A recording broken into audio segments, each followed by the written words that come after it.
دنیا بھر میں 30 اگست کا دن جبری گمشدگی کے خاتمے کے طور پر منایا جاتا ہے اور بہت سے ممالک کی طرح یہ مسئلہ پاکستان میں بھی گھمبیر شکل اختیار کر چکا ہے، جہاں انسانی حقوق کی تنظیموں کے مطابق منظم انداز سے لوگوں کو لاپتہ کیا جاتا ہے اور یہ سلسلہ گزشتہ کئی دہائیوں سے تیز ہو چکا ہے۔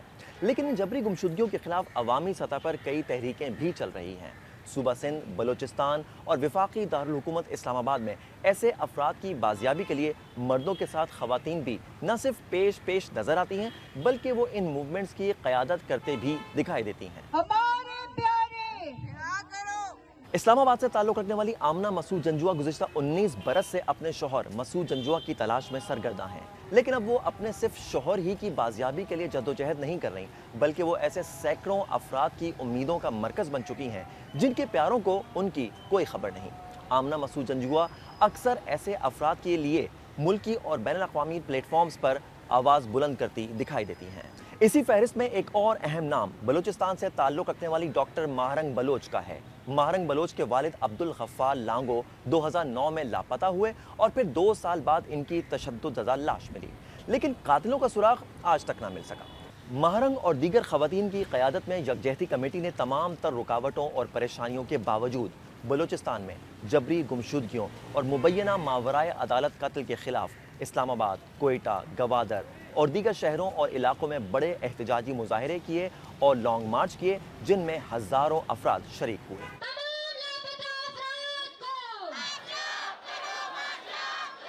ہم پورے بلوچستان میں ایسے پرامن طریقے کے گیدرنگز کریں گے جہاں ہم بلوچ ماسز کو وہ آواز دے، وہ پلیٹ فارم دے جو وہ لیک کر رہے ہیں، جو سیاسی پارٹیاں انہیں نہیں دے سکتی ہے۔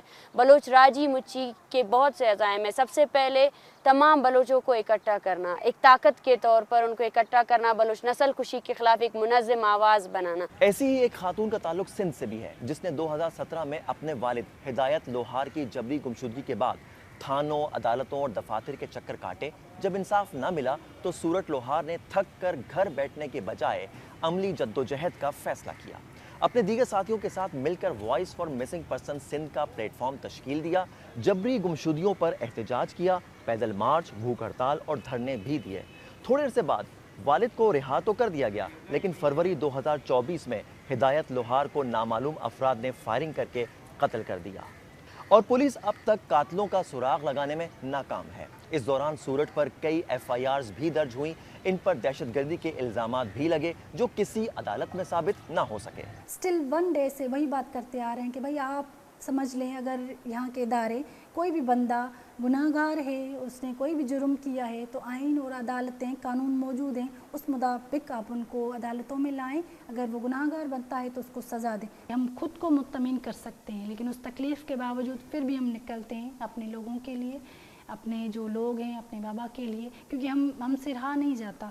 اگر ہم بیٹھے رہیں گھر میں تو وہ چیز جو ہے ہمارے ذہن میں وہ بار بار آتی ہے کہ بھائی اس طرح سے کیوں ہوا، یہ چیز نہ ہونی چاہیے تھی۔ جبری گمشدگیوں اور ماورائے عدالت قتل کے خلاف جدوجہد کرنے والے پشتون تحفظ موومنٹ کے منظور پشتین ہوں یا یہ خواتین رہنما، ان سب کے خلاف اسٹیٹ کی جانب سے کم و بیش ایک ہی قسم کے الزامات عائد کیے جاتے رہے ہیں، اور وہ یہ کہ انہیں دشمن ملک کی خفیہ ایجنسیوں کی حمایت حاصل ہے۔ یہ بلوچ یکجہتی کمیٹی اور اس کی نام نہاد لیڈرشپ دہشت گرد تنظیموں اور کرمنل مافیاز کی ایک پراکسی ہے۔ It is nothing more than that. اور اس کا کام یہ ہے، اس پراکسی کو ایک کام ملا ہے، وہ کام یہ ملا ہے کہ جو قانون نافذ کرنے والے ادارے، جو ایجنسیز دہشت گردی کے خلاف، کرمنل مافیا اور انلیگل اسپیکٹرم اسمگلرز اور بھتہ خوروں کے خلاف کام کر رہے ہیں، ان کو بدنام کیا جائے، ان کے خلاف پروپیگنڈا کیا جائے۔ جو بلوچستان میں ترقیاتی منصوبے ہو رہے ہیں ان کو متنازع بنایا جائے۔ اور کچھ ایسے ہی الزامات سابق فوجی ترجمان ماضی میں PTM پر بھی عائد کر چکے ہیں، لیکن ریاستی اداروں اور سیکیورٹی فورسز کے یہ الزامات ان پلیٹ فارمز کے خلاف عدالتوں میں آج تک ثابت نہیں ہو سکے، اور نہ ہی حکومت پاکستان نے ان پر کسی قسم کی باقاعدہ پابندی عائد کی ہے۔